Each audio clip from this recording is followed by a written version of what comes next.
No matter where you go, no matter how far you run, it's still coming for you, slow and steady. Are you willing to pass it on?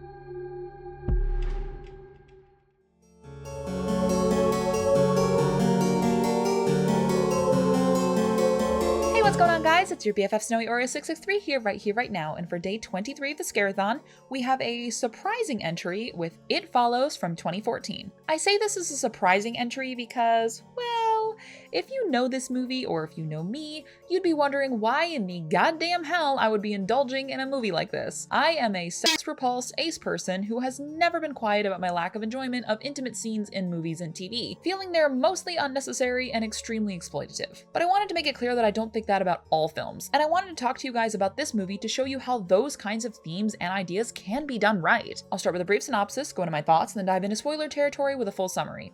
Ready? Let's go. Jay is going on a date with this guy she's interested in named Hugh. Their date ends prematurely when he gets spooked by something Jay isn't able to pinpoint, but they still have a nice dinner together and Jay finds herself smitten. Her sister Kelly and her friend Yara are happy for her, but her friend Paul is clearly a bit of the jealous friend zone type. Anyway, on Jay and Hugh's second date, they do the nasty in his car. Afterwards, Hugh chloroforms Jay, her waking up tied to a wheelchair. Hugh tells her that he passed some sort of curse onto her, and no matter what she does, it will always be coming for her. The only way to get rid of it is by sleeping with somebody to pass it on, but if that person dies, then the curse will come back to her. He proves his point and then leaves her outside her house, never to be seen again.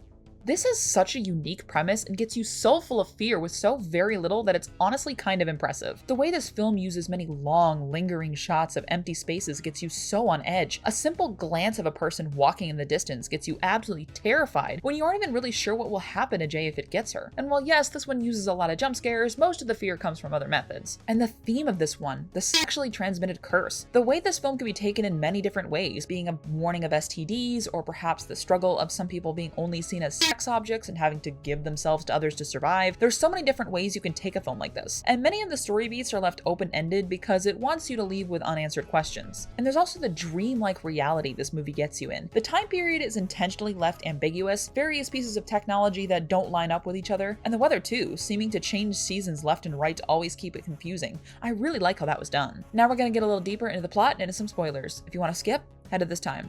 Ready? 3, 2, 1, boom.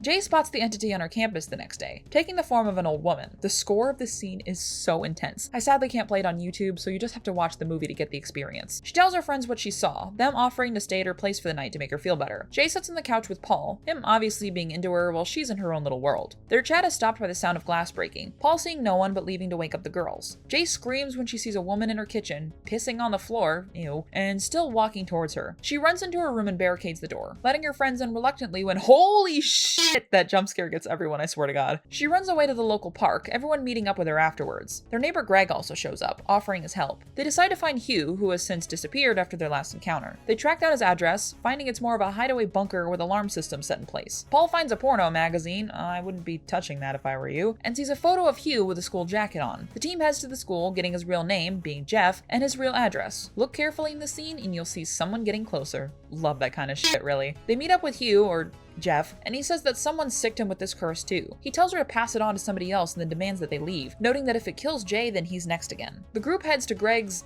vacation house, I guess, and they spend a while chilling out and practicing their aim with a gun. The sequence is so good, since you see Yara walking up from behind Jay and no one really reacting, only then to reveal Yara is actually in the water. The team finally believes Jay's troubles when the entity makes itself known, and proves invincible to bullets. Paul gets flung around and given some nasty scars for his troubles. Jay flees, getting into the car and driving away in a panic, crashing and waking up in the hospital. She decides to sleep with Greg in the hospital bed, him claiming 3 days later that he hasn't seen anything suspicious. Back at home, Jay watches a figure approach Greg's house in the middle of the night, breaking a window to climb inside. She races in after it, seeing the entity pounce on Greg. We get a nasty ass reveal of what it does, seemingly sucking out your life force through intimate means. Jay runs away as the entity comes back for her again, driving to a remote forest and sleeping on her car. In the morning, she spots a boat full of men, stripping to her swimsuit as she wades out to them, cutting to her in tears while soaking wet back in her car again. I like when movies can just imply shit instead of just showing you everything, you know? Back at home, Jay knows it won't be long before it comes back to her. Paul, the white knight that he is, offers himself to help, but Jay rejects him quietly. She gets a plan in mind, sort of randomly, and we commence the only not great part of this movie. The squad crosses 8 Mile and heads to an old pool, lining the room with electrical appliances when Jay gets in the water. It isn't long before she spots the entity, terrified of its current form and refusing to say what it is. The thing picks up electrical appliances and chucks them into the water, everyone freaking out for Jay's safety. Well, what in the damn hell did you think was gonna happen? Paul tries shooting it, despite A, knowing that bullets don't do shit, and B, not knowing where the damn thing is, and he ends up shooting Yar instead. Fantastic. The entity gets in the water and Paul shoots it in the head, seemingly killing it as Jay sees the pool fill with blood. We then get a reveal that the last form it took was that of Jay's late father. Sometime later, Jay sleeps with Paul because why not? He admits he doesn't feel any different, but the two find comfort in each other. Just to be safe, it's implied that Paul sleeps with a prostitute after, sorry for that one, ma'am, and they can all move on now. At least, they can hope that the horror is over for good. Just don't turn around. This one is for sure one of those movies that should be shown in film schools, even if those scenes can make it awkward for class, but I'm standing my ground on what I said in the opening. This film knows how to use intimate scenes to enhance the story instead of just feeling exploitative, and the film doesn't frame sex in a negative light either. It can be a beautiful thing and can bring joy, but it can also be traumatic and devastating when things go wrong. And the actual terror in this movie is so incredibly scary. Just a slow walking threat that stares at you with a blank face, driving you to insanity knowing there's no way to fully escape it forever. Do you guys see that girl right there? Yeah? Yes. Yeah.